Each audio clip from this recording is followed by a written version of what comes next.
એવું કહેતા હતા મને ઘણા બધા આપણા વિસ્તારમાં મળ્યા, એને એવું કીધું કે ભાઈ અમે ખુલીને નહીં આવીએ, અમે બહાર નહીં આવીએ કે તમને અંદર ખાને ટેકો આપશું. મેં કીધું આ તો વિસાવદર વાળી કહેવાય.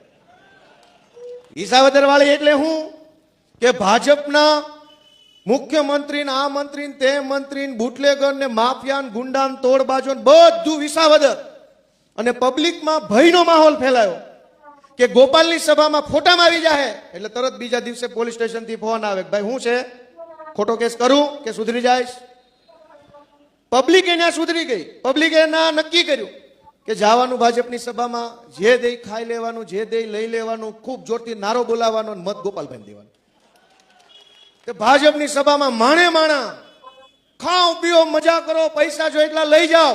ચૂંટણીનું પરિણામ આવ્યું તો 17,500 મતથી હું જીત્યો. એટલું અમારી સભામાં માણા નહીં, અને એની સભામાં જેટલા આવ્યા એટલાય મત ન દીધા.